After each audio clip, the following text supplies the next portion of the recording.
তো আমরা শুরু করি। আমাদের প্রথম যে দুটো গেজ আমরা পড়েছিলাম কালকের ক্লাসে, তার মধ্যে 1 নম্বরে ছিল plug gauge,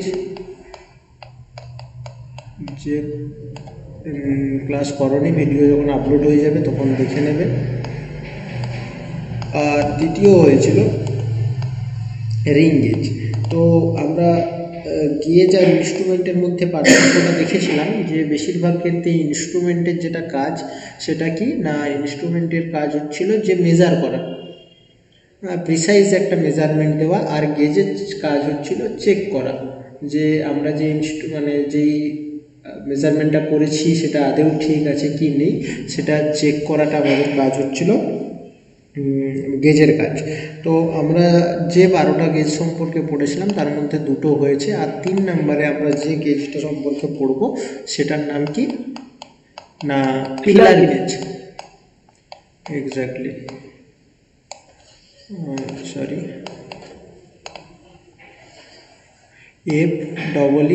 FEELER, feeler gauge. আর তোমরা কিন্তু সাথে সাথে নোট বানিয়ে নেবে, আর এই নোটটাও দিয়ে রাখবো আমি। কেন এখন তোমাদের অনেকের মনে হতে পারে যে স্যার আগে পুরো নোট লেখা থাকতো, তাতে ছবি দেওয়া থাকতো, আমাদের দেখতে সুবিধা হতো, পড়তে সুবিধা হতো। সেটা না দেওয়ার একটাই কারণ হচ্ছে যারা ক্লাস করছে না তারাও ওই নোটটা দেখে হয়তো পরে পড়বে। তো অনেকের ধারণা হতে পারে ওটা পড়েই তাদের হয়ে যাবে, তো যারা ক্লাস করছে তাদের জন্য কি ফেসিলিটি। তো ওই জন্য আমি তোমাদের এমনিতেও ছবি দেখিয়ে দিই ক্লাসে, কোনটার কি ছবি ক্লাসে দেখিয়েও দিচ্ছি, তার সাথে সাথে পড়িয়েও দিচ্ছি। তো যারা ক্লাস করছো,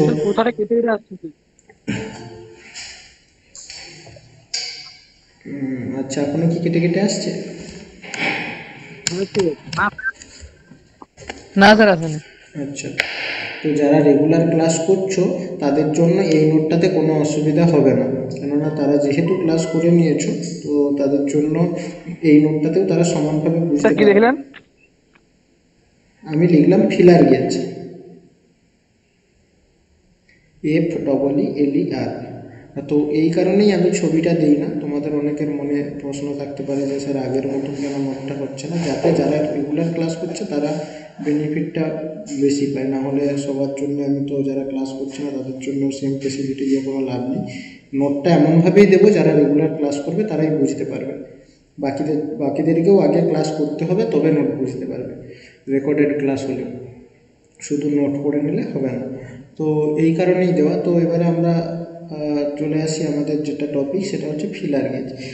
ফিলার গেজেরও কাজ, যেটা নিয়ে সব গেজের কাজ, ফিলার গেজেরও কোনো ব্যতিক্রম কাজ নেই। ফিলার গেজেরও কাজ হচ্ছে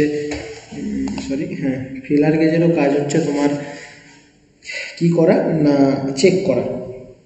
কি চেক করে বা কি অ্যাকচুয়ালি, এই যে আমি বারবার ধরে বলছি তোমাদেরকে যে গেজের কাজ চেক করা আর ইনস্ট্রুমেন্টের কাজ চেক করা, কিন্তু কিছু বেশিরভাগ ক্ষেত্রেই তোমরা দেখতে পাবে আমরা অ্যাকচুয়ালি চেক করে কি করছি, আমরা কেন চেক করছি না, আমরা চেক করছি যে আমাদের মেজারমেন্টটা অ্যাকুরেট হচ্ছে কিংবা কতটা কম বেশি হচ্ছে সেটার জন্য, তাই না?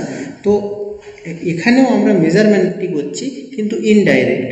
তার মানে কি, আমরা যখন রিং গেজ করছিলাম বা প্লাগ গেজ করছিলাম, আমরা দেখছিলাম আমাদের কাছে যে হোলটা ছিল সেই হোলটা আদৌ অ্যাকিউরেট কিনা, কিন্তু সেই অ্যাকিউরেসি চেক করার মাধ্যমে কি দেখছিলাম যে এটার থেকে কতটা ছোট হয়ে গেছে কিংবা কতটা বড় হয়ে গেছে। তো সেটাও তো এক ধরনের মেজার করায়, কিন্তু কি সেটা ইনডাইরেক্ট। তো গেজের কাজ চেক করার সাথে সাথে ইনডাইরেক্ট মেজারিং, এটাও কিন্তু গেজের একটা কাজের মধ্যে পড়ে। কিন্তু যেখানে অপশান থাকবে চেকিং আর মেজারিংয়ের মধ্যে, সেখানে আমরা চেকিংই প্রায়োরিটি দেবো। কিন্তু কোথাও যদি ইনডাইরেক্ট মেজারিং অপশানে থাকে তো সেটাকেও আমরা ইগনোর করতে পারবো না।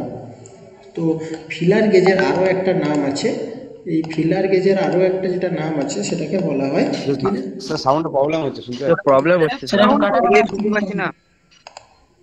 এরকম তো হওয়ার কথা না। এখন ঠিক আছে স্যার, মাঝে মাঝে একটু কাটা কাটা আসছে। একবার করে ঠিক হয়ে যাচ্ছে, আর একবার করে তো প্রবলেম। আচ্ছা আচ্ছা, তো ফিলার গেজের আরেকটা নাম যেটা আছে সেটা হচ্ছে থিকনেস গেজ।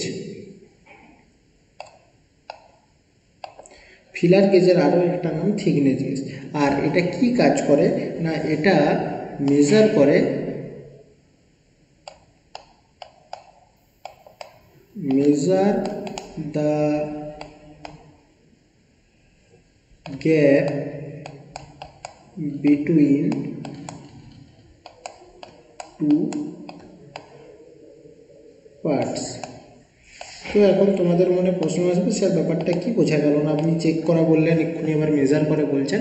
অ্যাকচুয়ালি এর যে কাজটা আছে আমি একটু ছবি দিয়ে প্রথমে দেখাই, তারপরে তোমাদেরকে অরিজিনাল কীরকম পিলার গেজটা হয় দেখাবো।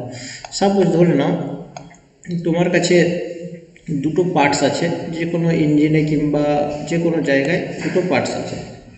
কীরকম দুটো পার্টস আছে না, এধারে এরকম একটা পার্টস আছে আর এর নিচেই আরেকটা পার্টস আছে, একদম খুব কাছাকাছি এই একটা পার্টস আছে। তো আমি এখন তোমাদেরকে বললাম যে এই দুটো পার্টসের মধ্যে কতটা পরিমাণের গ্যাপ আছে তুমি দেখে আমাকে বলো। তো তুমি এখনও অবধি যত ধরনের ইনস্ট্রুমেন্ট সম্পর্কে পড়েছো, তো তোমার কাছে কি এমন কোনো ইনস্ট্রুমেন্ট আছে যেটা এই গ্যাপটাকে মেজার করে দেবে, এই মাঝখানে যে গ্যাপটা হয়েছে? যদি তোমরা কেউ সেরকম জেনে থাকো তাহলে বলতে পারো। জানা নেই স্যার। তো সেটা তোমাদের জানা না থাকাটাই স্বাভাবিক। তো সেই ক্ষেত্রে কি হয় না, আমরা এক ধরনের গ্যাপ ইউজ করি চেক করতে যে দুটো বডির মধ্যে কতটা পরিমাণের গ্যাপ আছে। তাহলে এই মেজার কথাটা কেন বলেছি না, অ্যাকচুয়ালি এই গেজেরও কাজ হচ্ছে চেক করা। কি চেক করা না, দুটো বডির মধ্যে দুটো পার্টসের মধ্যে কতটা পরিমাণের গ্যাপ আছে, সেই গ্যাপটাকে আদেও গ্যাপ আছে কিনা, আর সেই গ্যাপটাকে চেক করার সাথে সাথে মেজারও করে। কিভাবে করে তার জন্য তোমাদেরকে আমাকে ফিলার গেজের একটা ছবি দেখাতে হবে। সেটা গ্যাপ মানে তো একদম মাইনর ডিফারেন্স। হ্যাঁ, খুবই মাইনর। আমি Minor distance. ছবিটা দেখালে বুঝতে পারবে যে ঠিক কতটা পরিমাণের।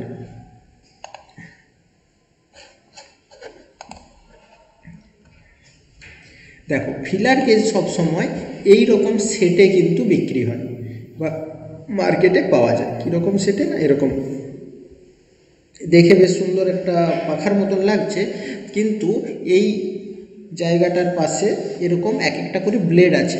এগুলো প্রত্যেকটা এক একটা করে ব্লেড। আর এই ব্লেডের মধ্যে কি ভ্যারাইটি আছে না, এটা মেট্রিক সিস্টেমে দেওয়া একটা ফেলার গেজ। দেখো প্রত্যেকটার ওপরে ডাইমেনশন দেওয়া আছে, মানে দেওয়া আছে, ডাইমেনশন দেওয়া আছে। ডাইমেনশন নয়, এটাকে কি বলা যাবে, ভ্যালু দেওয়া আছে। কত ভ্যালু দেওয়া আছে দেখো, এটা আছে 0.60 mm, 0.75 mm, 0.70 mm, এরকম করে করে এখানে 0.05। তো এগুলো কি না, এগুলো হচ্ছে এই ব্লেডগুলোর থিকনেস। এগুলোর উপরে যে 0.43, 0.45, 0.48 সবাই আশা করি দেখতে পাচ্ছ তো? হ্যাঁ পাচ্ছি। হ্যাঁ হ্যাঁ, এই যে 0.48, এই যেগুলোর উপরে লেখা আছে, এটা তো দেখো এক একটা ব্লেডের উপরে লেখা আছে, এগুলো এক একটা ব্লেড। হ্যাঁ, এগুলো জয়েন্ট নেই কিন্তু, এগুলো আলাদা আলাদা ব্লেড। এই জায়গাটা দেখলে বুঝতে পারবে এই প্রত্যেকটা স্যার? ব্লেডের। হ্যাঁ বলো। স্যার মাঝে একটা স্যার হলুদ কালারের একটা কি আছে, ওটা স্যার কি? না না, ওই ব্লেডটার হয়তো কালারটা আলাদা আছে, ওটা কিছু না, ওটার স্পেশাল কিছু এর নেই। তো তোমার যেটা বলছিলাম, তো এই এই ভ্যালুগুলো কি না, এর থিকনেসের ভ্যালু। প্রত্যেকটা ব্লেড থিকনেস মানে হচ্ছে কতটা মোটা, মানে হ্যাঁ মোটাই বলতে পারো। মানে থিকনেস বলতে ব্যাপারটা বুঝতে পারছো তো? আমি যদি আরেকটু ভালো করে বোঝাই, যে যদি কারো বুঝতে অসুবিধা হচ্ছে, যদি এরকম একটা বডি থাকে, মানে ইট, যদি তোমাদের কাছে একটা ইট থাকে, সেই ইটটা যদি এই বলি কতটা থিকনেস, তাহলে এই জায়গাটা মানে যেটাকে প্রস্থ বলে অ্যাকচুয়ালি, কিন্তু মানে রেক্ট্যাঙ্গুলার ক্ষেত্রে প্রস্থ যেটাকে বলে। উচ্চতা নয়, উচ্চতার আর প্রস্থের মধ্যে পার্থক্য আছে। উচ্চতাকে তুমি কখনো বলতে পারো না, মানে মোটাটা। তোমার কাছে যদি একটা চামচ থাকে, আমি যদি বলি চামচটা কতটা ঠিক, তুমি দেখবে যে কতটা চ্যাপ্টা আর কি, মানে দুটো সারফেসের মধ্যে কতটা গ্যাপ আছে। তো এখন আমরা ওটা নিয়ে কি করব না, এইগুলো নিয়ে আমি কী করবো, কীভাবে কাজে লাগাবো। এই যে আমি বললাম, এই দুটো বডির মাঝে বা পার্টসের মাঝে কতটা গ্যাপ আছে কী করে চেক করবো না, ওই যে ফিলার গেজটা ছিল, ওর তো বিভিন্ন ধরনের মাপ আছে। আমি প্রত্যেকটা ফিলার গেজকে এর মধ্যেই ইনসার্ট করে করে দেখব। যেই ফিলার গেজটা ভালোভাবে ইনসার্ট হয়ে এই দুটো গ্যাপকে মানে কি বলে ওটাকে, দুটো মানে পিলারের মধ্যে টাচ হয়ে যায়। হ্যাঁ হ্যাঁ, দুটো গ্যাপকে ফিল আপ করে দেবে, হ্যাঁ দুটো গ্যাপকে যেই গেজটা ফিল আপ করে দেবে সেই গেজটার উপরে বা সেই ব্লেডটার উপরে যেই মেজারমেন্টটার ভ্যালু দেওয়া থাকবে সেটাই হবে এই দুটোর মধ্যে থিকনেস বা এই দুটোর মধ্যে গ্যাপ। তাহলে কিভাবে কাজ করে বোঝা গেছে? আমি আরও একবার বলছি, তোমাদের যখন শপে আসবে তোমাদেরকে এরকম একটা দিয়ে দেওয়া হবে, তার মধ্যে অনেক ব্লেড থাকবে, তোমাদেরকে বলে দেওয়া হবে দুটো পার্টসের দেখিয়ে দেওয়া হবে সেই দুটোর মধ্যে কতটা গ্যাপ আছে। তো তোমাকে প্রত্যেকটা ব্লেড ওর মধ্যে ইনসার্ট করে করে দেখতে হবে কোনটা ফিল করছে ওখানে। তো যেটা ফিল করছে সেটাই হচ্ছে ওর ভ্যালু।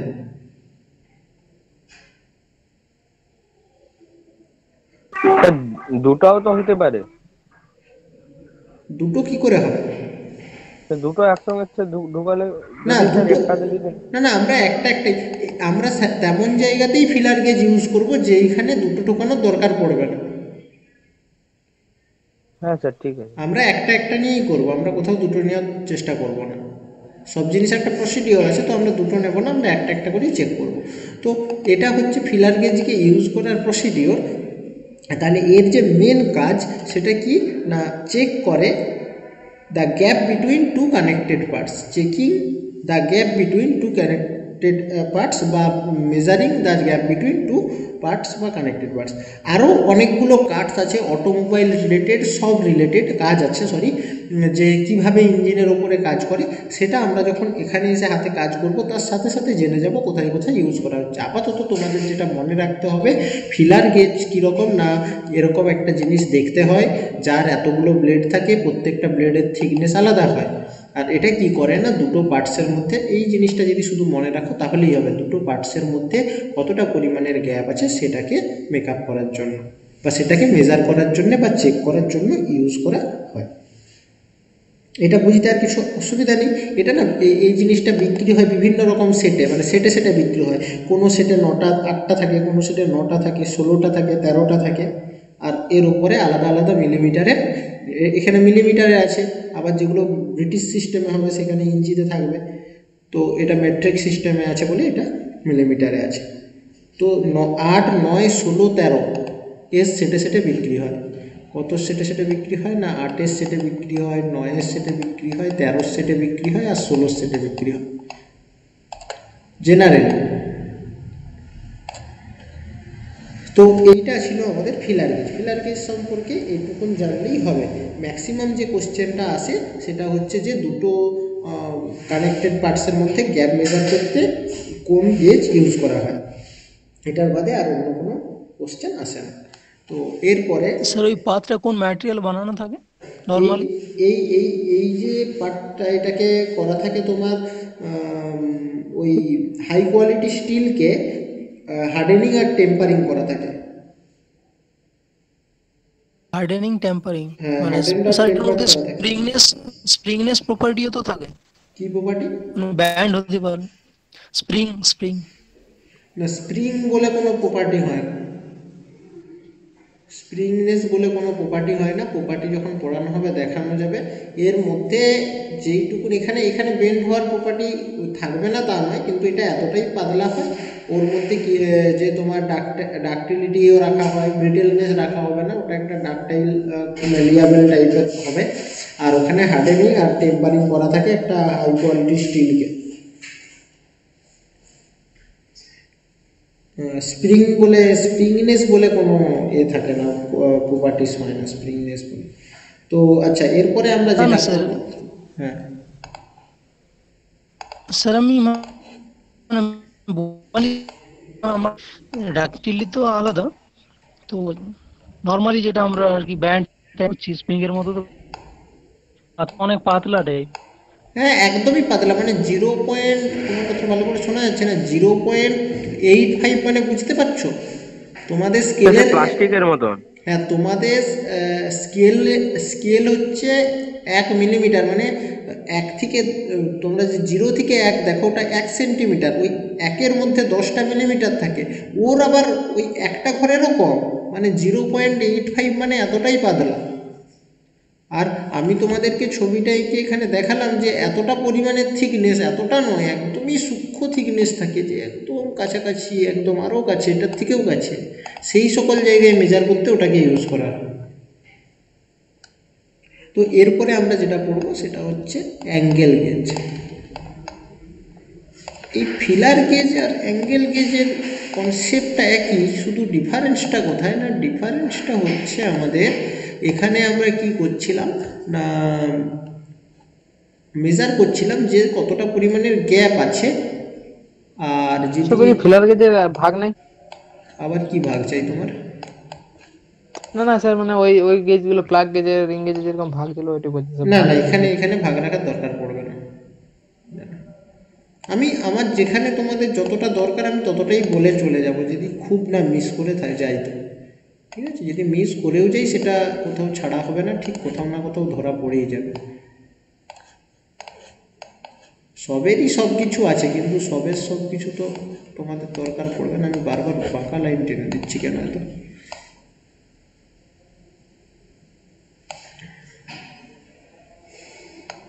আমি একটু বড়ই আঁকি তবে ভালো করে বোঝা যাবে। ধরো এরকম একটা অবজেক্ট আছে, আর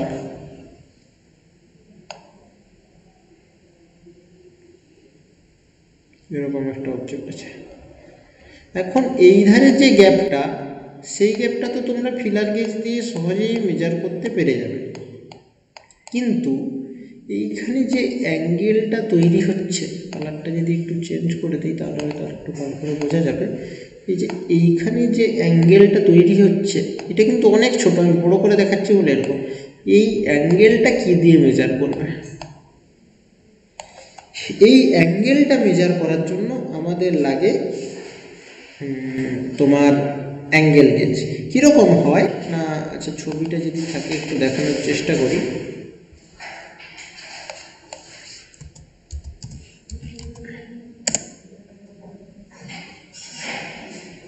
অ্যাকচুয়ালি এই জিনিসটাই, এই যে দেখো এটা না এই ধরনেরই, মানে ওখানে যেরকম প্লেটগুলো ছিল শুধু লম্বা লম্বা, এর প্লেটের মাথাগুলোতে অ্যাঙ্গেল আছে কত 10 ডিগ্রি, 9 ডিগ্রি, 8 ডিগ্রি, মানে বুঝতে পারছো অনেক ছোট ছোট অ্যাঙ্গেল আছে, এগুলো ইনক্লাইন করা আছে। তো আমাদের এখানে যতটা দরকার পড়বে আমি ওই গেজগুলোকে এর মধ্যে ইনসার্ট করব, ঠিক যত ডিগ্রি অ্যাঙ্গেলে এটা অ্যাটাচ করে যাবে সেইটাকে আমি তত ডিগ্রি বলবো। সাপোজ ধরো এটা তোমার 3 ডিগ্রিতে অ্যাটাচ করে গেল, তার মানে আমি বলবো এই দুটোর মধ্যে যে অ্যাঙ্গেলটা হচ্ছে সেটা 3 ডিগ্রি। বোঝা গেছে? ছবিটা দেখো। হ্যাঁ ছবিটা দেখাচ্ছি। ছবিটা একটু তোমাদের হয়তো বুঝতে অসুবিধা হচ্ছে যে একই রকম লাগছে, কিন্তু এগুলো অ্যাঙ্গেল করা আছে, এগুলো স্ট্রেট লাইন নয়। আমি দেখছি যদি, এটা তো একটু শেপটা আলাদা। হ্যাঁ সেটা স্যার কেমন ভাবে কাজ করে এটা? একই একই। ফিলার গেজটা যেভাবে কাজ করছিল তোমার, ফিলার গেজটাকে কী করছিলাম আমরা না, দুটো দুটো গ্যাপের মধ্যে ঢুকিয়ে দিচ্ছিলাম, দিয়ে দেখছিলাম ওর মধ্যে কতটা পরিমাণে থিকনেস আছে। এখানেও এই যেখানে অ্যাঙ্গেল তৈরি হবে সেই অ্যাঙ্গেলে ওগুলোকে ঢোকাবো। যেটাতে সাপোর্ট খাবে সেইটাই হয়ে যাবে। হ্যাঁ, যেটাতে গ্যাপটা মেকআপ করে যাবে সেই সেটার উপরে যত ডিগ্রি লেখা থাকবে সেটাই হচ্ছে ওই দুটোর মধ্যে অ্যাঙ্গেল। Hello sir. হ্যাঁ বলো। স্যার বলছিলাম এটা 3 ডিগ্রি থেকে একটু যদি মানে বড় হচ্ছে, আর যদি 4 ডিগ্রি একটু যদি কম হচ্ছে, তখন সেক্ষেত্রে আমরা কিভাবে মেজারিং করবো আর কি, মানে চেক না করবো আর না, কি? ওইগুলো এতটাই পাতলা থাকে। দেখো 3 ডিগ্রি, 1 ডিগ্রি আর 3 ডিগ্রির মাঝে মানে 1 ডিগ্রি আর 2 ডিগ্রির মাঝে গ্যাপ থাকা মানে খুবই প্রিসাইজ।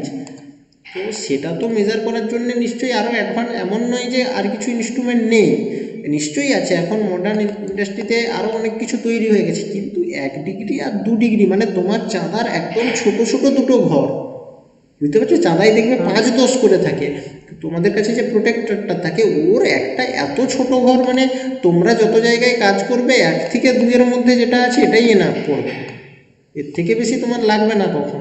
যে 1.5 ডিগ্রি মানে সেটা মধ্যে না, এরকম জায়গায় নিয়ে কাজ করা খুবই ডিফিকাল্ট, তো তোমাদের অতটাও দরকার পড়বে না। বুঝতে পেরেছো তো? আচ্ছা, ওরকম জবও আসবে না যে এত হ্যাঁ জব আসে না, তুমি দেখবে ওই তোমাদের কাছে যেই সেটটা থাকবে ওতেই ম্যাচ খেয়ে যাবে। ম্যাচ খাবে না, যেদিন না খায় তখন একটা আমাদেরকে যে কোনো ধরে নিয়ে চলতে হবে, বুঝতে পারছো? এমন নয় যে হবে না, হতেই পারে। তো এটা ছিল অ্যাঙ্গেল গেজের ব্যাপার।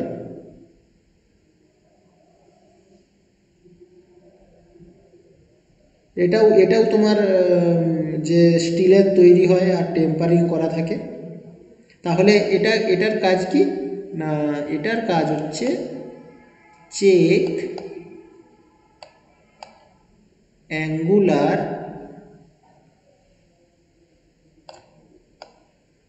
গ্রুপস, সরি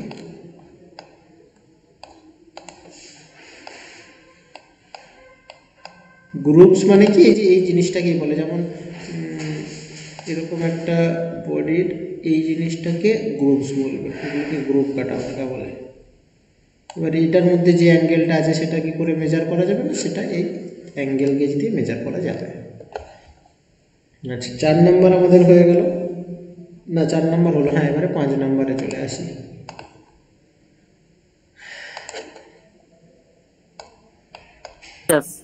হ্যাঁ বলো। রেডিয়াস। হ্যাঁ কি আছে না, রেডিয়াস और फिलर गेज। और प्लेट। রেডিয়াস আর ফিলার ছিল না, তোমরা ভালো করে লিখো। Sir fillet. ফিলেট ছিল, স্যার ফিলেট তো। হ্যাঁ fillet, sir fillet gauge.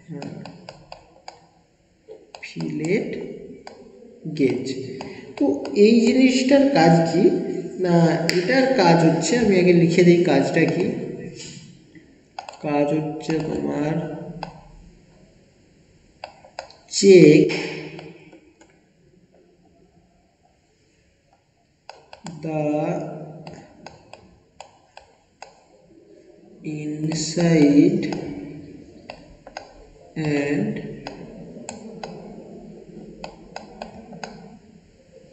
outside ডায়ামিটারও বলতে পারো, রেডিয়াসও বলতে পারো, রেডিয়াসই লিখছি।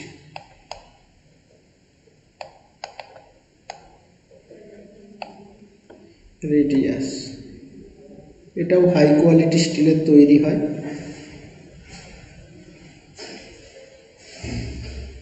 এবারে এই ছবিটা দেখাই তোমাদেরকে, যদি অ্যাভেলেবেল থাকে আশা করি থাকবে। হ্যাঁ বলো।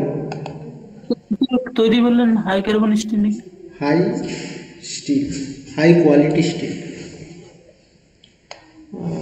Radius,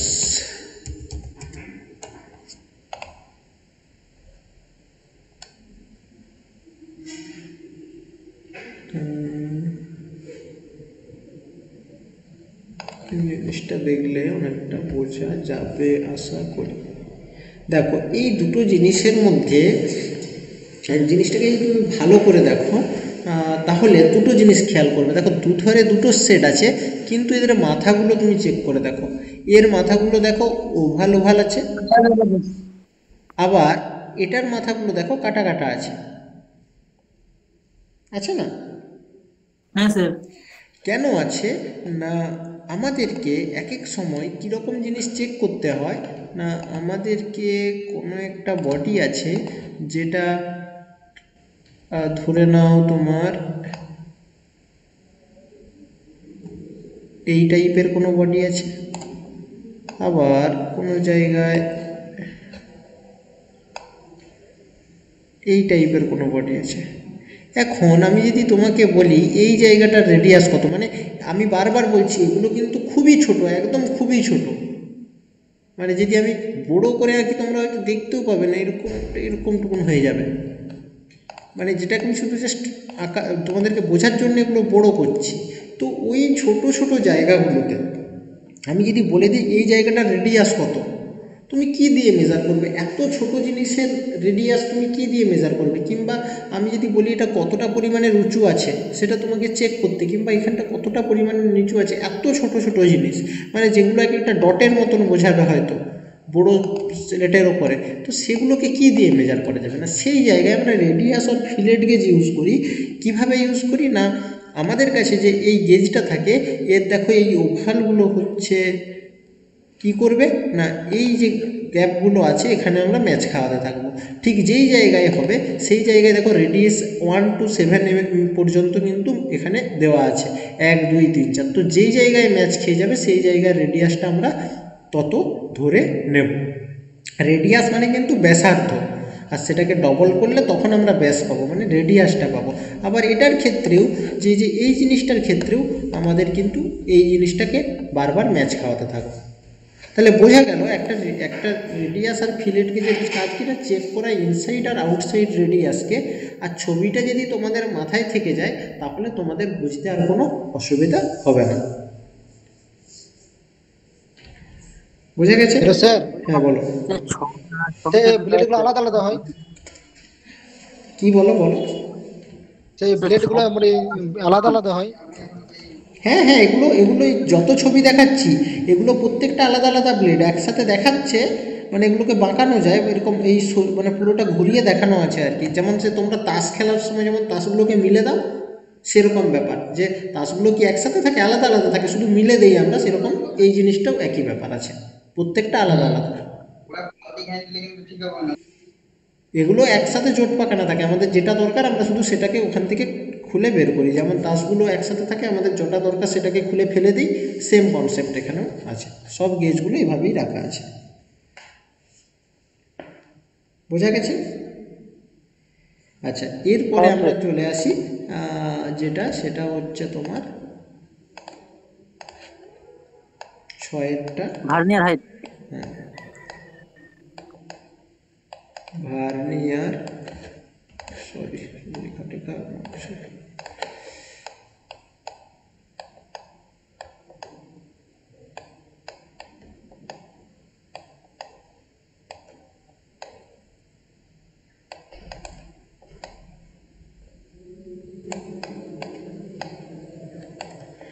vernier height gauge. ছবিটা আগে একটু দেখাই।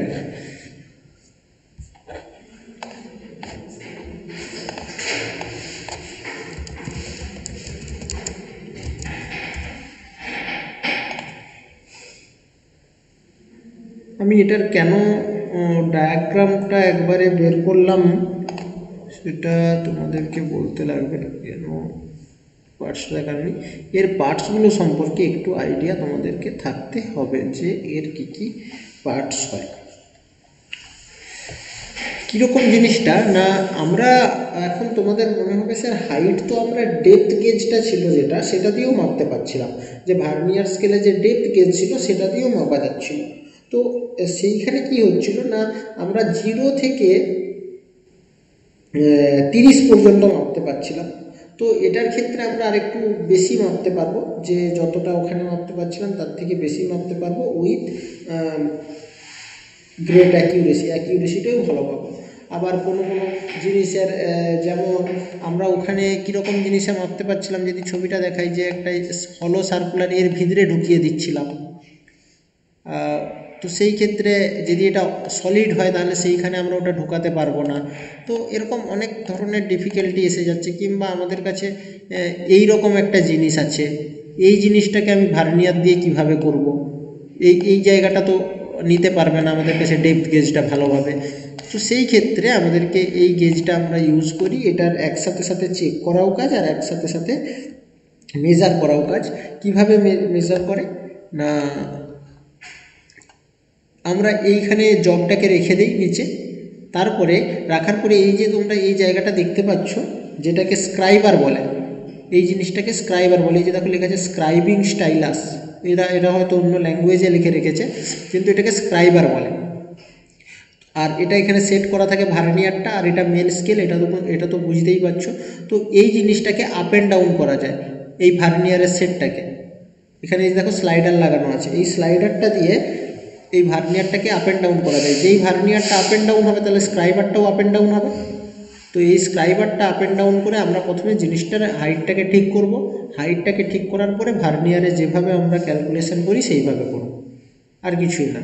যদি নামগুলো আরও ভালো করে দেখতে চাও, এখানে নামগুলো আছে, একটু তোমরা স্ক্রিনশট কিংবা নিয়ে নিতে পারো, যে এটাকে স্ক্রাইবার বলে, কোনটাকে জ বলে, এটাকে বেস বলে, এখানে ভার্নিয়ার আছে। বেশি কিছুর দরকার নেই। যে হ্যাঁ বলো। এর পার্টস গুলো থেকে কোশ্চেন জিজ্ঞেস করে নাকি? না, খুব একটা আসে না। তো 3টে পার্টস মেনলি মনে রাখবে, আমি বলে দিচ্ছি। একটা হচ্ছে বেস, আর এইটাকে এই পুরো যে স্কেলটা আছে মেন স্কেল, মানে মেন স্কেলটা যার উপরে থাকে সেটাকে বিম বলে, বিমের উপরে মেন স্কেল থাকে। আচ্ছা, আর হচ্ছে ভার্নিয়ার স্লাইড, মানে এই যে এই জায়গাটাকে, এটা ভার্নিয়ার স্লাইড বলে, এটাকে স্ক্রাইবার বলে। আর এটাকে স্ক্রাইবার ক্লেম, বেশি জানার দরকার নেই, শুধু জিনিসগুলোকে দেখে রাখবে একটু, যেন যদি এই ছবিটা কোথাও দিয়ে দেয় আর দিয়ে তোমাকে এই জিনিসটাকে বলে দেয় এটা কি, যেমন আমরা ছবি দেওয়া কোশ্চেন মক টেস্টে করেছি, এরকম কি হবে না, এই জিনিসটা ছবি দিয়ে দিবে, দিয়ে এটাকে দিয়ে এক্স লিখে দিবে এখানে, দিয়ে বলবে এই এক্স জিনিসটা কি, বুঝতে পারছো? তো তখন যেন তোমরা বলতে পারো ওটা এক্স। যেমন এই যে এই হুইলটা, এটা যে ফাইন অ্যাডজাস্টমেন্ট স্ক্রু, এটা তোমাদের বুঝতে বাকি নেই। আর এটা যে লকিং স্ক্রু, এটাও তোমরা জানো, কেননা এটা ভার্নিয়ারে অলরেডি পড়েছো। তো এখানের নামগুলো অনেকটা একই রকম হবে, একটু কমন সেন্স লাগালেই পেরে যাবে। তো যেগুলো নতুন সেগুলো একটু দেখে নেবে।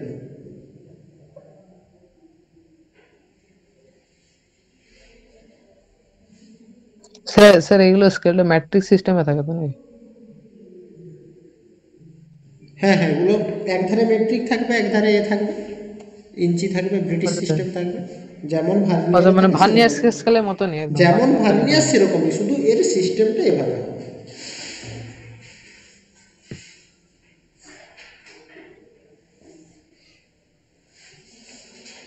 আচ্ছা, এখন আরও একটা এই স্কেল ইউজ করার ক্ষেত্রে তোমাদের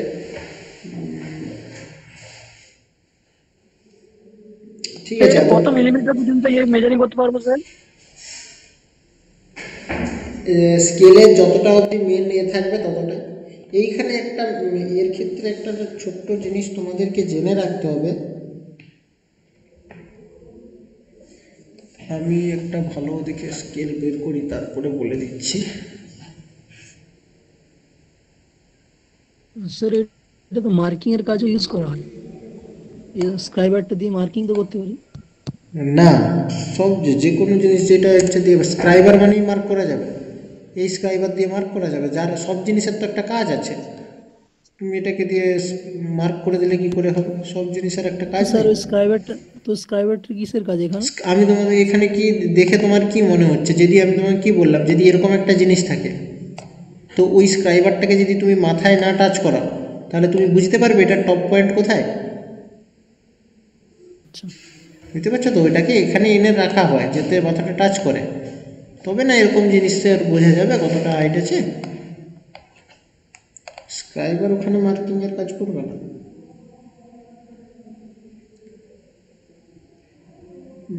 না কি একটা বেশ বলতেছিলাম,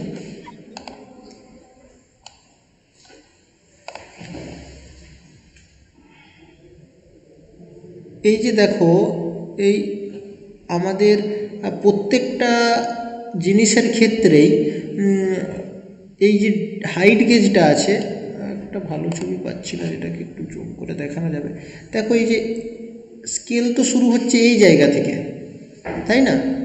আর আমরা জিনিসটাকে বসাচ্ছি তোমার একদম নিচে। তাহলে এখন তোমাদের মনে এই প্রশ্নটা আসা উচিত ছিল যে স্যার এই নিচের জিনিসটা, এই যে নিচে জিনিসটা আছে, এটার ডাইমেনশনটা কোথায় গেল, তাই না? হ্যাঁ স্যার।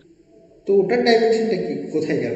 তো এই জন্য আমরা যখন যখন ভার্নিয়ার হাইট গেজের ডাইমেনশন নেব, সব সময় তার যত হবে ডাইমেনশনটা, তার সাথে 30 মিলিমিটার অ্যাড করে দেব। এই যে নিচে যে বেসটা থাকে, এই বেসটার হাইট হয় 30 মিলিমিটার।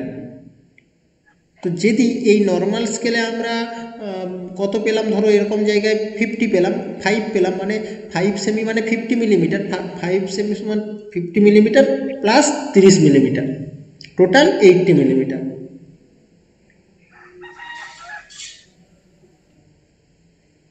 বোঝা গেল কি? আমি একটা কথা এখানে লিখে দিচ্ছি, এটা তোমাদের দরকার, মানে যেটা যেটা দেখলে তোমরা যখন রিভিশন করবে তখন তোমাদের মনে পড়ে যাবে। সেটা হচ্ছে its measurement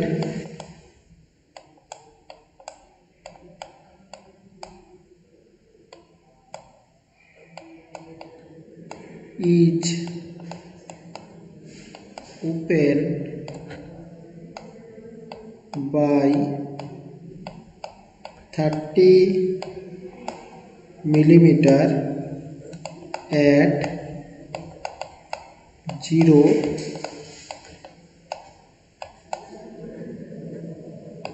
setting. তার মানে কি এই স্কেলের জিরো যেখান থেকে শুরু হবে সেই জিরোতে অলরেডি 30 মিলিমিটার অ্যাড হয়ে আছে।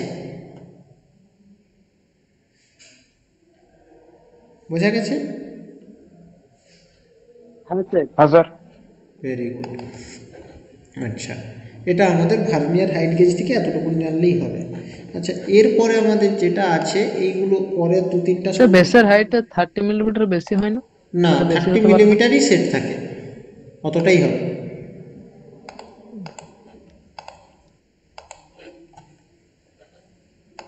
আচ্ছা, তারপরে আমরা যেটা জানবো সেটা হচ্ছে কিনা ড্রিল ওর হোল গেজ। আচ্ছা, যদি ছবিটা থাকে এটা সম্পর্কে বেশি কিছু বলার নেই, দেখলেই বোঝা যাবে। এটাকে নিয়ে বেশি মাথা ঘামিয়েও লাভ নেই, কেননা এটার থেকে কোনো আসেও না, আর এটা বেশি এও হয় না।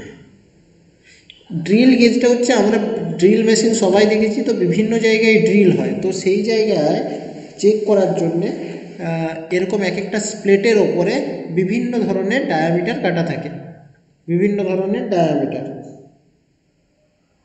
বিভিন্ন ধরনের রেডিয়াস ডায়ামিটার দিয়ে দাগ কাটা থাকে। তো আমাদেরকে শুধু ওই হোলের ওপরে এইটাকে ফেলিয়ে দেখতে হয় কোনটার সাথে ম্যাচ করেছে। তো এর যে 13/32, 3/8 এগুলো দেখে তোমাদের মনে হচ্ছে স্যার এগুলো কি, এগুলো থেকে কি করে বুঝবো? যখন আমরা ড্রিল পড়াবো তখন বুঝতে পেরে যাব যে এগুলো কি, এই জিনিসগুলোর মানে কি। এখানে এটা পড়তে গেলে তোমাদেরকে ড্রিলের বিট পিচ সম্পর্কে একটু আইডিয়া থাকতে হবে, যেটা এখন তোমাদের নেই। বিটটা ঢুকিয়ে পরে দেখতে হবে নাকি স্যার? না না, কিচ্ছু ঢুকিয়ে দেখার দরকার নেই। ড্রিল পয়েন্ট স্যার, প্লেটটা বসিয়ে ড্রিলে পয়েন্ট করতে। না না, ওরকম কোনো ব্যাপার নেই, ওরকম কোনো ব্যাপার নেই। যে আমাদের এটা যখন ড্রিল পড়াবো তোমাদেরকে ড্রিলের সাথে সাথে ড্রিল গেজের কাজ কি তখন বলে দেবো। না হলে ড্রিলের অনেক কিছু জিনিস আছে, তোমরা দু একজন হয়তো জানো, তাদের জন্য কমফোর্টেবল হবে, কিন্তু যারা জানে না তাদের জন্য প্যানিক হয়ে যাবে সিচুয়েশনটা। এখন অনেকগুলো জিনিস পড়ানোর আছে, তো সেগুলো আগে শেষ করে। তো জাস্ট ছবিটা দেখে বুঝে নাও যে এই ধরনের হয় ড্রিল গেজটা, আর কিছু এখান থেকে জানার দরকার নেই আপাতত। আচ্ছা, আটে চলে আসি। আটে যেটা আছে সেটা হচ্ছে কিনা টেলিস্কোপিক গেজ। এটা একটা ইন্টারেস্টিং জিনিস, চট করে বলে দেবো, এটা থেকে কোশ্চেনও আসে।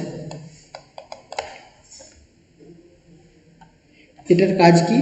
এটার কাজ হচ্ছে এটা চেক করে, কি চেক করে লিখে নাও সবাই, check the size of any fine work of hole, slot আর bore। কেমন দেখতে হয় চট করে দেখে নেই।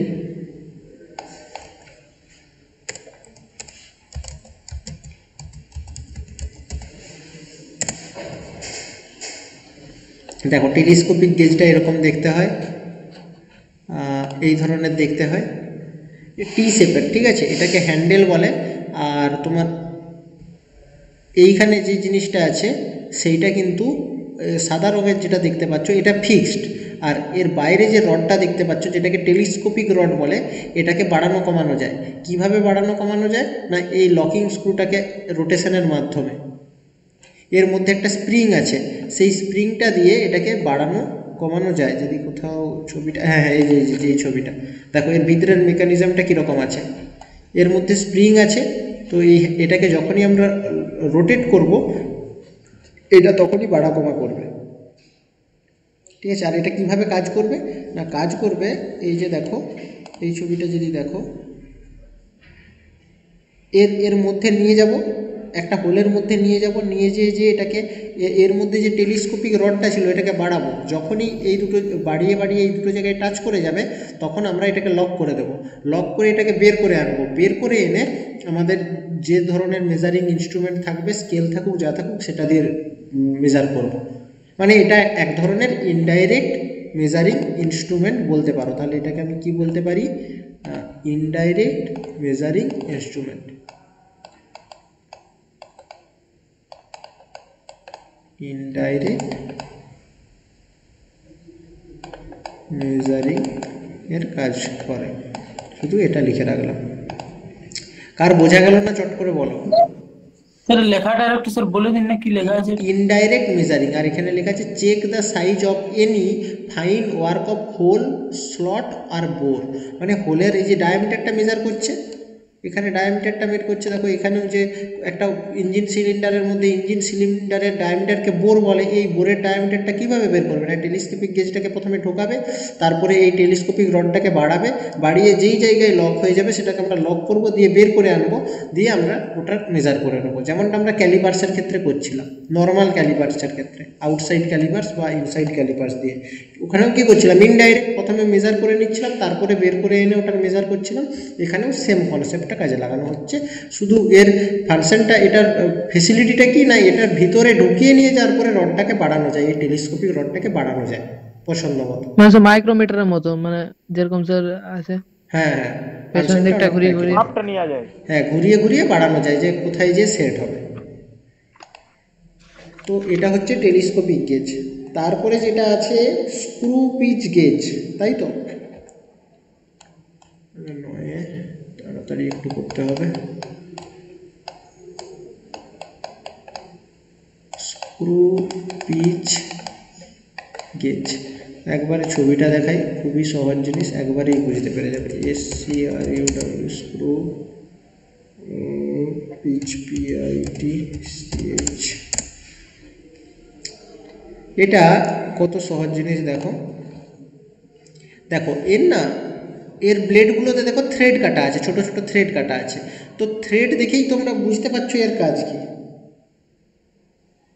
এটা কি করে না, চেক করে, লিখে দিচ্ছি এটার কাজ কি না, চেক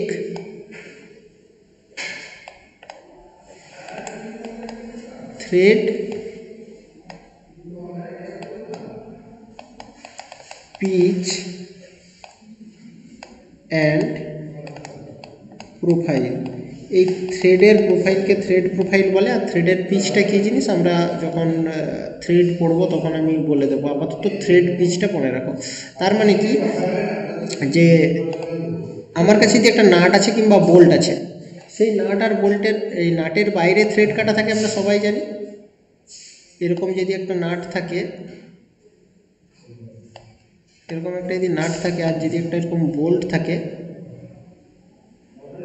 এইগুলোর মাঝে থ্রেড কাটা থাকে না, যেটা গোল গোল হয় থ্রেড কাটা থাকে। আমি একটা নাট বোল্টেরও ছবি দেখাই, তাহলে হয়তো আর একটু ভালো হবে।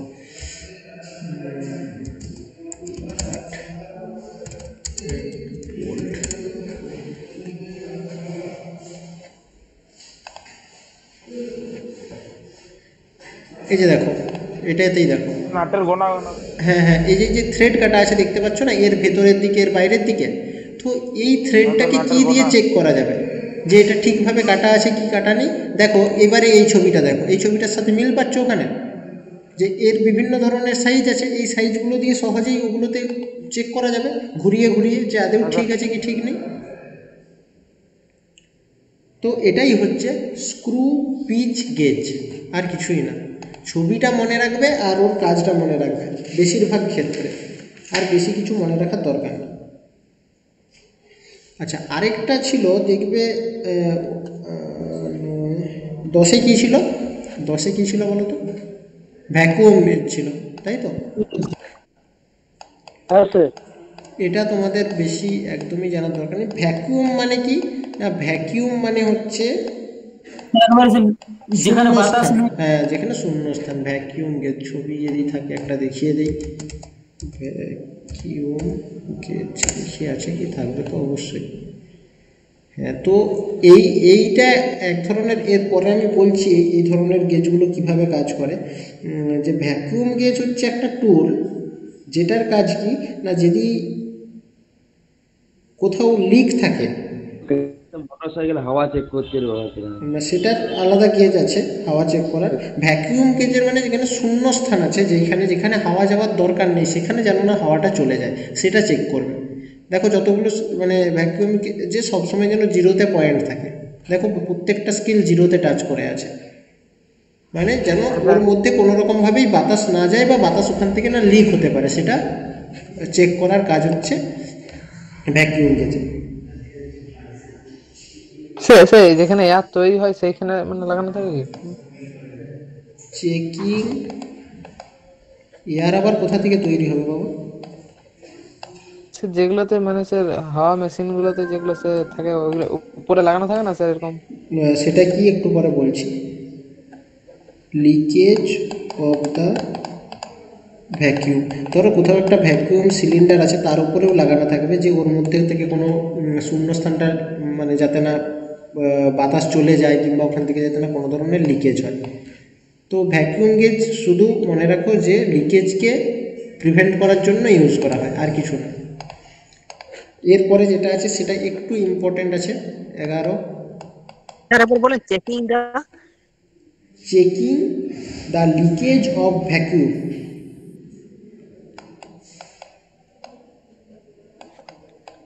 Tyre pressure gauge,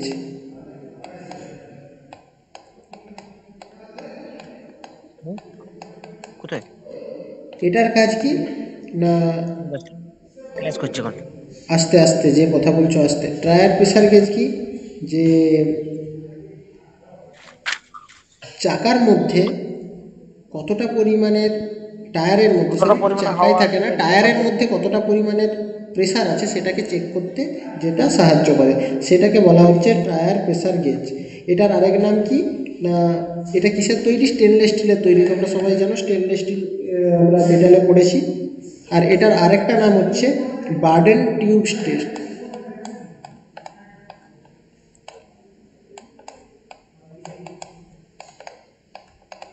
burden tube pressure gauge, PG লিখে দিচ্ছি শুধু, হ্যাঁ তোমরা খাতায় লিখে নাও, বার্ডেন টিউব প্রেসার গেজ। ছবিটা দেখিয়ে দিচ্ছি, BOURDEN, burden tube pressure gauge.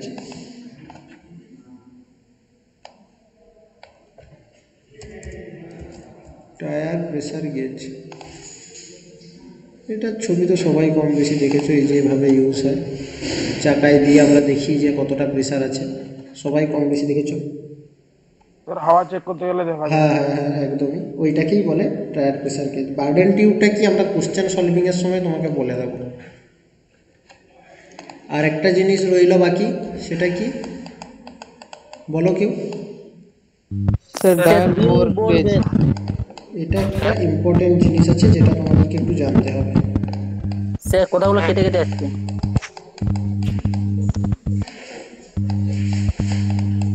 মাইকটা অফ করো, যার মাইক অন আছে অফ করো, কথা ঠিক হয়ে যাবে একটু পরে। কত পরিমাণ পাম্প থাকা দরকার কি কথাটা মাইকটা বন্ধ করো, ওটা প্র্যাকটিক্যাল ক্লাসে বলে দেবো, এখন ওটা জানার দরকার নেই। কতটা পরিমাণের পাম্প থাকা দরকার যখন প্র্যাকটিক্যালি দেখানো হবে তখন বলে দেওয়া হবে। ওরকম প্রশ্ন আসবে না যে চাকায় কতটা পাম্প থাকা দরকার, ওটা রোডের কন্ডিশনের ওপরে, গাড়ির উপরে, তার ক্যাপাসিটির উপরে ডিপেন্ড করে। আচ্ছা এবারে যেটা হলো সেটা কি না, ডায়াল বোর গেজ।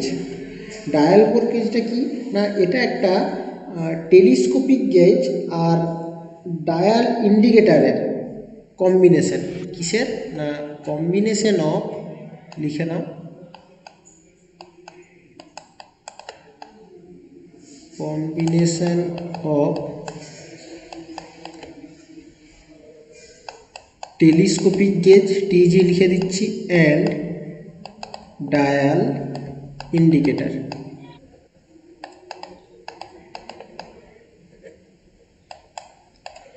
তো তোমরা সবাই টেলিস্কোপিক গেজ তো জানো, ডায়াল ইন্ডিকেটারটা আমি কি এক্ষুনি বলে দেবো, তার আগে ডায়াল বোর গেজের একটা ছবি দেখিয়ে দিই।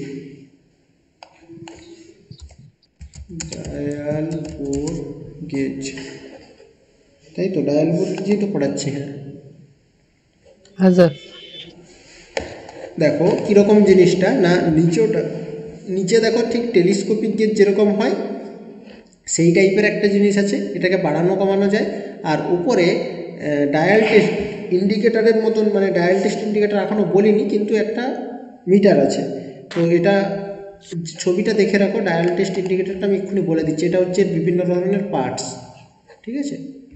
ডায়াল টেস্ট ইন্ডিকেটরটা আগে তোমাদেরকে একটু বলে দিই যে কি ডায়াল টেস্ট ইন্ডিকেটর জিনিসটা কি হয়।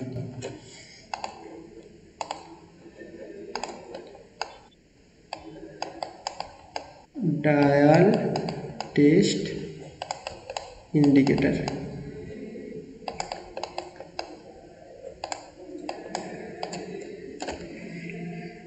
এটা হচ্ছে একটা হাই প্রিসিশন ইনস্ট্রুমেন্ট। আর এটা কী জন্য ইউজ করা হয় না, এটা আমরা হয়তো পড়েওছি যখন পড়েছিলাম, স্ট্রেট এজ পড়েছিলাম ওই জায়গায়। এটা হচ্ছে চেক করা হয় ফ্ল্যাটনেস, প্যারালালিজম, স্ট্রেটনেস, ওভালনেস, এই সকল চেক করা হয়। তাহলে এটা আমি কি বললাম না, এটা একটা হাই প্রিসিশন ইনস্ট্রুমেন্ট, আশা করি লিখে নিয়েছো তোমরা এতখানে।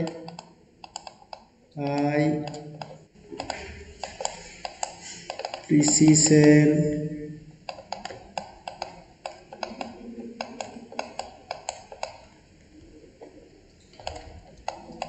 ইনস্ট্রুমেন্ট, ঠিক আছে। আর এটা কি কাজ করে না, চেকিং, কি কি চেক করে না, স্ট্রেটনেস মানে কতটা স্ট্রেট আছে, ওভালনেস, ফ্ল্যাটনেস। এখন এখানে যেটা জানতে হবে সেটা হচ্ছে কীভাবে চেক করে, সেটা আমাদেরকে জানতে হবে। তার জন্য একটা ডায়াল টেস্ট ইন্ডিকেটরের ছবি আগে আমাকে দেখাতে হবে। টেস্ট ইন্ডিকেটরের একটা ছবি তোমাদেরকে আগে দেখাতে হবে। তার আগে আমাকে এই জিনিসটা একটু দেখে নাও, প্রত্যেকটা পার্টসকে কি বলে,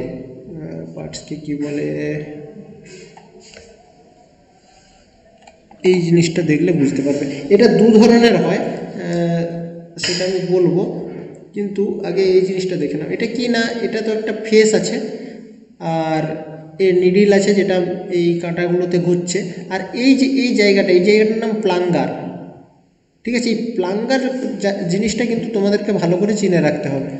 এই যে এই ছবিটা ছিল, এই ছবিটাতেও এই জায়গাটাকে, এই যে সেন্সার বাটন যেটা আছে, এটা হচ্ছে একটা প্লাঙ্গার। আচ্ছা, ডায়াগ্রাম দিয়ে দেখি আর একটু ভালো ছবি আসতে পারে। হ্যাঁ, ডায়াল গেজ ইন্ডিকেটর, দেখো নিচে একটা কন্ট্যাক্ট পয়েন্ট আছে, এই কন্ট্যাক্ট পয়েন্টের উপরে একটা প্লাঙ্গার আছে, প্লাঙ্গারের উপরে একটা স্টেম আছে, আর এধারে একটা ডায়াল আছে, বড় ইন্ডিকেটার আছে, সব আছে। উপরেরটা তো একই ডায়াল, আর স্কেল আছে, স্কেলিং করা আছে, কেস আছে। কিন্তু এই নিচে যেটা একটা কন্ট্যাক্ট পয়েন্ট আছে, এটা স্টেম আছে আর একটা প্লাঙ্গার আছে। এবারে এর কাজটা কিভাবে করে সেটা বোঝার চেষ্টা করো। জিনিসটা এরকম দেখতে হয় পুরো। এবারে তোমার কাছে একটা জব আছে, সেই জবটা কীরকম না এই ধরনের। আমি কি বলেছি না, এটা স্ট্রেটনেস, ফ্ল্যাটনেস আর ওভালনেস চেক করবে। এবারে আমি বললাম যে এটা আদৌ ফ্ল্যাট আছে কি না, এই সারফেসটা তুমি চেক করো। তখন তুমি কি করবে না, এই যে এই জবটা আছে, এই জবটার কাছে এইখানকে নিয়ে আসবে, এই জায়গাটাকে, মানে তোমার কন্ট্যাক্ট পয়েন্টটা যেখানে আছে, এই কন্ট্যাক্ট পয়েন্টটাকে তুমি কোথায় টাচ করাবে না, এইখানে টাচ করাবে, এরকম জায়গায়। কালারটা চেঞ্জ করে দিই। কন্ট্যাক্ট পয়েন্টটাকে এই জায়গায় চেক করাবে, টাচ করিয়ে এইখানে প্লাঙ্গারটা থাকবে, ওকে। আর এই প্লাঙ্গারটা এবারে স্টেমের সাথে আটকে থেকে ওই তোমার ডায়াল টেস্ট ইন্ডিকেটরকে চলে যাবে।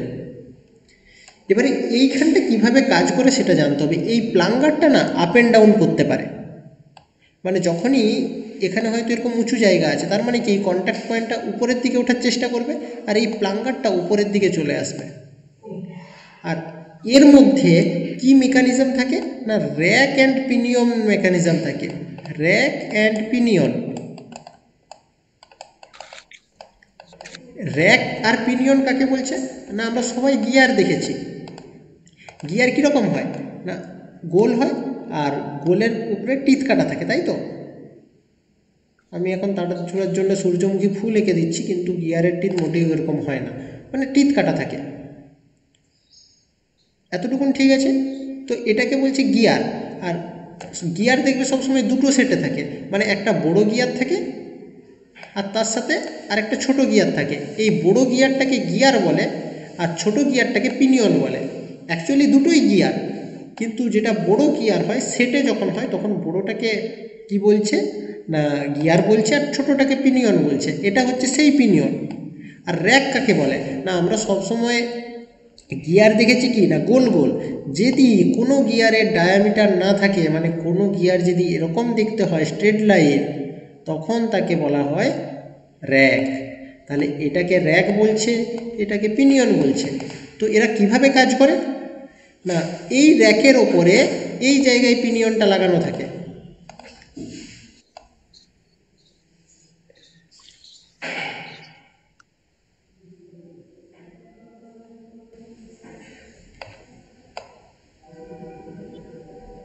স্যার সাইকেলের চেনে তো এমনি থাকে।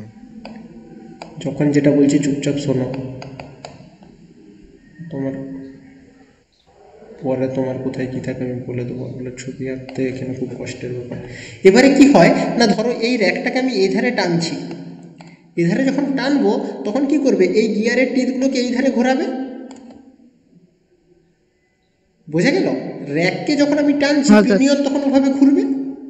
আবার যখন আমি র্যাককে যখন এই ধারে টেনে নিয়ে যাচ্ছি তখন পিনিয়নটা এইভাবে ঘুরবে।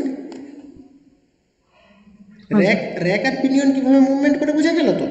এটা হচ্ছে র্যাক অ্যান্ড পিনিয়নের বেসিক কনসেপ্ট। এটা তোমাদেরকে ক্লিয়ার থাকতে হবে যে র্যাক আর পিনিয়ন কিভাবে কাজ করে, বারবার কাজে লাগবে, অনেক জায়গায় কাজে লাগবে।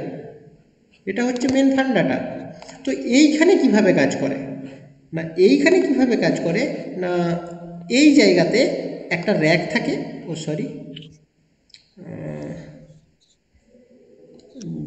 এখানে তো কোথাও মনে হয় ওই জায়গাটার ছবি দেওয়া নেই।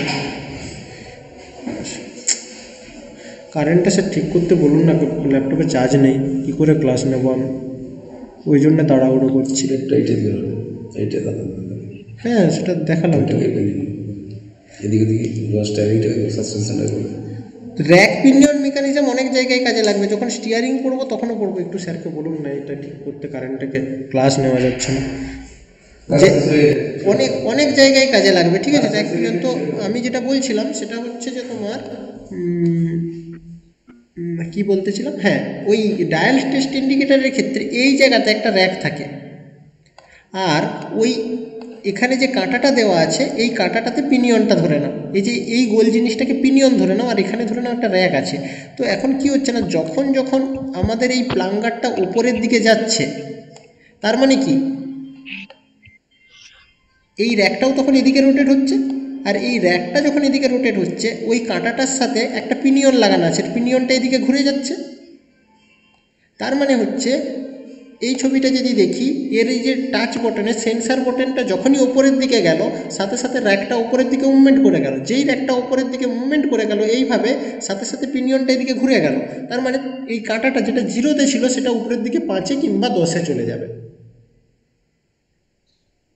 বোঝাতে পারলাম তো? হ্যাঁ স্যার। এক্স্যাক্টলি এইভাবে ডায়াল টেস্ট ইন্ডিকেটারটা কাজ করে। ডায়াল টেস্ট ইন্ডিকেটারটা এইভাবে কাজ করে। বোঝা গেছে? পিনিয়নটার সাথে স্যার নিডলটা অ্যাটাচ থাকে। হ্যাঁ, পিনিয়নের সাথে নিডলটাকে বা তোমার ওই যেটা কাঁটাটা থাকে, যেটাকে কাঁটা বলছে বা নিডল বলছে, ওটা টাচ থাকে। যখনই র্যাকটা উপরের দিকে যাচ্ছে সাথে সাথে ওটাকে রোটেট করে দিচ্ছে। তো এই হচ্ছে তোমার ডায়াল টেস্ট ইন্ডিকেটারের কনসেপ্ট। ডায়াল টেস্ট ইন্ডিকেটার এইভাবে কাজ করে। আর ওই ডায়াল টেস্ট ইন্ডিকেটারটা যখনই টেলিস্কোপিক গ্যাজের সাথে অ্যাটাচ হয়ে যাচ্ছে, আগে যে ছবিটা দেখিয়েছিলাম সেটাকে বলে ডায়াল বোর গেজ।